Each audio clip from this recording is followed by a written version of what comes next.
Apakah penularan SARS-CoV-2 melalui droplet atau aerosol? Dalam lingkungan keduanya berbeda. Droplet adalah tetesan yang berukuran di atas 20 mikron yang diproduksi saat batuk, bersin, berteriak, dan lain-lain.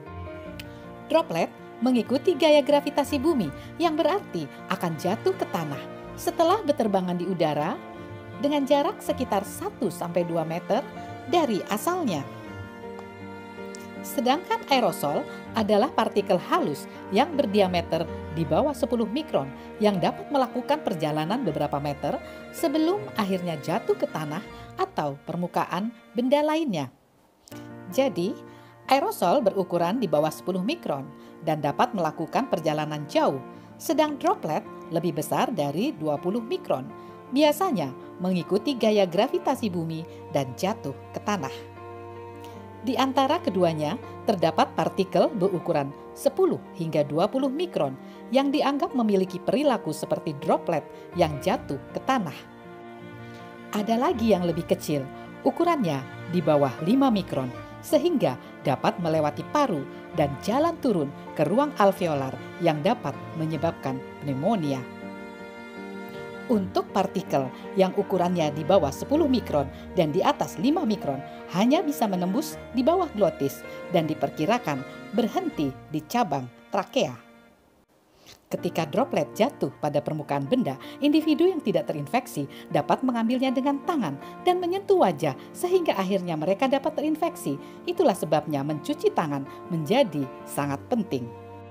Yang membuat masalah menjadi rumit adalah jika droplet mengering di udara dan dipengaruhi oleh kondisi suhu dan angin, maka virus akan mengambang, disebut droplet nuklei yang dapat menjadi aerosol juga. Pada kondisi angin yang mendukung, droplet dapat terbang lebih dari 2 meter. Bayangkan saat Anda berada di pantai pada kondisi berangin dan Anda merasakan semprotan air laut pada wajah Anda. Inilah droplet yang telah menjadi aerosol. Bagaimana dengan COVID-19 atau influenza?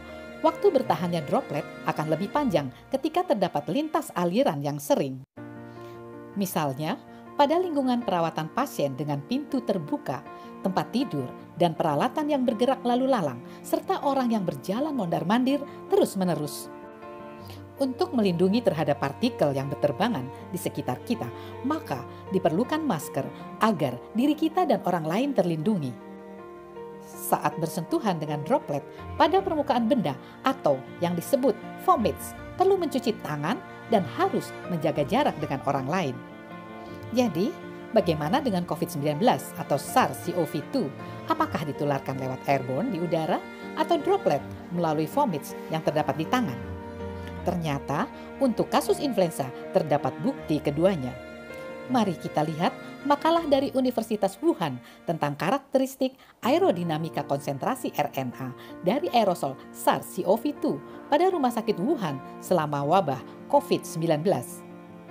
Peneliti melihat sampel aerosol pada Rumah Sakit Renmin Universitas Wuhan yang didesain untuk mengobati pasien COVID-19 yang berat dan Rumah Sakit Lapangan Wuchang Fengseng yang direnovasi dari stadion olahraga indoor untuk mengkarantina pasien dengan gejala yang ringan.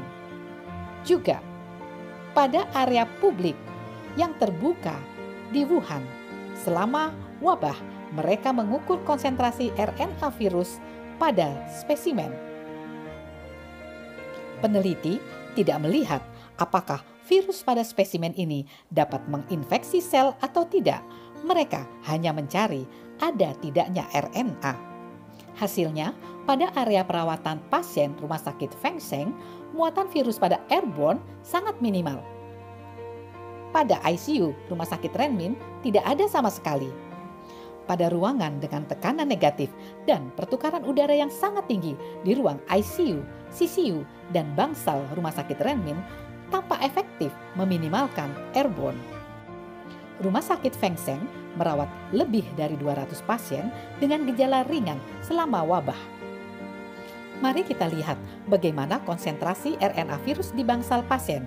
Ternyata didapatkan nilai yang rendah dengan kisaran antara 1 sampai 9.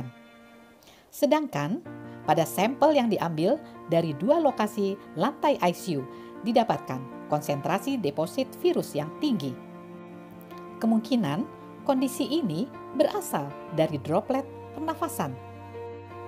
Peneliti juga mendapatkan konsentrasi SARS-CoV-2 yang tinggi pada toilet rumah sakit Feng Seng yang kemungkinan berasal dari nafas pasien atau aerosol feses maupun urin saat pasien menggunakannya. Kita telah mengetahui bahwa SARS-CoV-2 dapat diisolasi dari kotoran maupun kandung kemih seperti yang didapatkan oleh beberapa peneliti lainnya. Oleh karena itu, peneliti menganjurkan perlu sesegera mungkin memberikan perhatian ekstra pada desain serta penggunaan yang tepat desinfektan pada toilet di rumah sakit dan pada komunitas untuk meminimalkan potensi penularan. Perhatian utama pada penelitian ini adalah konsentrasi virus yang tinggi pada ruang staf, terutama pada ruang ganti, di mana staf membuka APD. Peneliti meyakini bahwa sumber langsung tingginya SARS-CoV-2 adalah dari ruang ini yang didapat dari bertahannya aerosol yang menempel pada permukaan APD saat dilepaskan. Aerosol yang mengandung partikel virus ini berasal dari alat pelindung diri pada saat staf medis bekerja berlama-lama di dalam area perawatan pasien. Sumber partikel virus lainnya adalah dari debu lantai yang mengandung aerosol yang berpindah dari lantai ke sepatu staf medis. Mari kita lihat bagaimana dengan area publik di luar rumah sakit. Ternyata didapatkan mayoritas sampel memiliki konsentrasi SARS-CoV-2 yang rendah, kecuali pada lokasi tempat berkumpulnya individu, yaitu pada lokasi sekitar 1 meter ke pintu masuk department store dengan pelanggan yang sering mondar-mandir, dan pada lokasi di sebelah pintu masuk rumah sakit Renmin di mana pasien rawat jalan dan pengunjung melaluinya. Hal ini juga dilaporkan oleh peneliti COVID-19 di Singapura yang mengambil sampel dari ruang perawatan pasien, anterum, dan kamar mandi. Sampel pasien A dan B diambil setelah ruangan dibersihkan dan hasilnya didapatkan negatif. Sampel pasien C diambil saat ruangan belum dibersihkan. Didapatkan hasil positif pada 13 dari 15 ruangan atau 87% dan positif pada 3 dari 5 atau 60% dari toilet, yaitu dari dudukan, kran, dan pegangan pintu. Hasil pada semua sampel udara negatif. Saat ini perlu dipertimbangkan bahwa ternyata ruang isolasi khusus dengan ventilasi yang khusus di bagian pengeluaran udara didapatkan virus yang positif. Artinya droplet dapat berada di tempat yang tidak kita duga. Hal yang penting dan harus diingat pada penelitian ini adalah RNA virus belum diketahui apakah partikel ini masih hidup dan mampu menginfeksi manusia atau sel dalam kultur. Berapa lama partikel virus dapat bertahan setelah tiba pada permukaan benda atau bertahan di udara? Apakah partikel virus dapat tetap hidup dan dapat menginfeksi sel atau menginfeksi manusia diteliti dalam jurnal ini. Yang diteliti adalah keberadaan virus di udara dan di berbagai permukaan seperti tembaga, kardus, stainless steel, dan plastik. Sampel diambil pada berbagai titik waktu, kemudian dilihat apakah virus masih dapat menginfeksi sel atau tidak. Sehingga penelitian ini lebih detail dibandingkan hanya dengan mengukur konsentrasi RNA. Didapatkan hasil virus bertahan 72 jam pada plastik. Selanjutnya, pada stainless steel, kardus, dan tembaga, virus dapat bertahan selama 24 jam. Terjadinya aerosolisasi pada virus membuat virus dapat bertahan selama lebih dari 3 jam pada penelitian ini. Kesimpulan dari aerosol ini adalah virus yang berada di udara umumnya berasal dari konsentrasi virus yang bertahan. Hampir tidak ada virus pada lokasi yang tidak ada kerumunan seperti ICU dan ruang isolasi.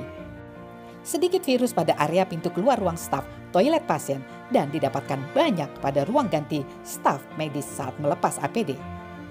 Secara umum, konsentrasi virus pada udara rumah sakit dapat rendah, tetapi akan meningkat secara bermakna bila staf medis menghabiskan waktu panjang di ruang perawatan. aerosol dan droplet dapat terdeposit pada APD. Pada saat APD dilepas, virus juga dapat terdeposit di udara sekitar staf medis tersebut.